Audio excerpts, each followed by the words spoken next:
Hi, I'm Elaine LaChapelle, Head of Membership and Leadership Development here at the Ontario Real Estate Association.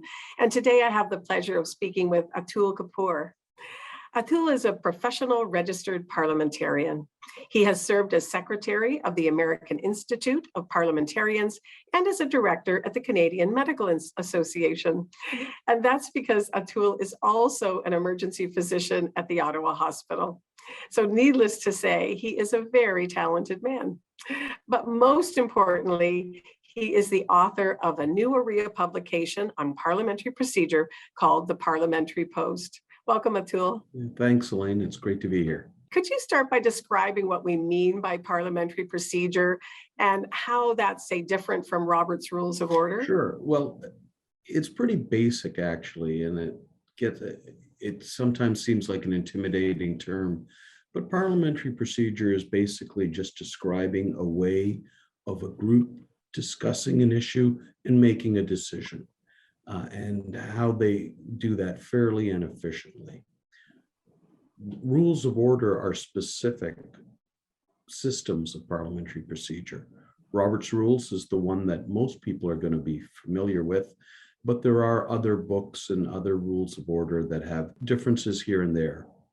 So why do boards of directors use Robert's Rules of Order or any type of parliamentary procedure?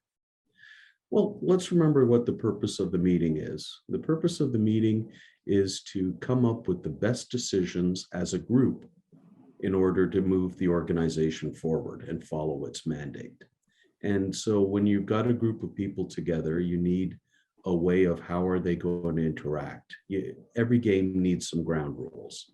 And if you can agree on what those ground rules are at the beginning, you don't have arguments about process. So not everyone is excited when they learn they're going to be using parliamentary procedure. Why do some people not like that or dislike the idea of using it? You're right. I hear from many people that we don't need to bother with parliamentary procedure. We all get along fine. And that works for most cases. And what it means is that everyone brings their own understanding of what is a fair process that they grew up with.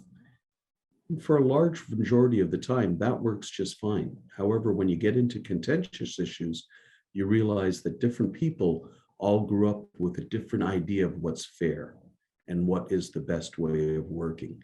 And when you find those disagreements, if you don't have a common set of rules that you've agreed to, that's when you get into arguing about process rather than discussing the business at hand. Now, unfortunately, a lot of people have had bad experiences with parliamentary procedure, and they think that it's too formal and stuffy.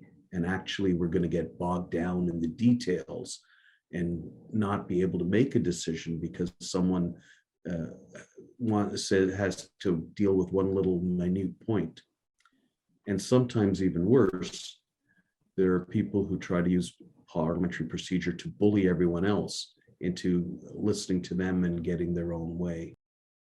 Are there, and that's why I'm hoping that this parliamentary post will help us counter those myths and get everyone to a proper understanding so that they can focus more of their time on their business. As opposed to the process, yeah. And it's interesting that, I mean, what I've observed at the type of board meetings that many of our local real estate associations or even we at AREA would have, our board meetings, the use of parliamentary procedure is pretty easy. It's pretty straightforward. It's not complex, and it tends to be easily understood by everyone. I'm sure there's times maybe at an AGM when it gets more contentious or when a big decision's being made, but I think most people can get comfortable fairly quickly with Robert's Rules of Order, but they're not familiar with it. So can you tell me, how do you suggest people go about learning parliamentary procedure, or particularly Robert's Rules of Order, and how much do they even need to know? Well, the good news about that is that it doesn't take much time at all to get fairly familiar with the rules of order and parliamentary procedure, and not much time at all so that you're at the same level and don't have to worry about it too much, but you can function fully as a member. And as you said, it's less formal for smaller groups and you need more formality for the large groups. Fortunately, there's a fair number of resources available out there. You have to, as with any resources, make sure the ones you're using are, correct and are appropriate. I recommend Robert's Rules of Order in brief. It's not the 714 pages. It's much smaller. You can read it in a couple of hours, and it gives you the 80% that you need, the 80% of what you're going to need. There's also other resources. OREA does leadership training, and there's a lot of how to run meetings is there so that you can become a better leader and work with your groups. And then there are people such as parliamentarians, such as myself, who can do training. Atul has been our parliamentarian at our, I think the last couple of AGMs at least, and I know you've assisted our board in understanding some of the rules and procedures that they need to use. So we really appreciate that. Good. And thank you so much. I have been speaking with Atul Kapoor, and you can find out more about him at atul@bettermeetings.ca. Thanks again so much for joining us. Thank you, Elaine. It's a pleasure. Take care.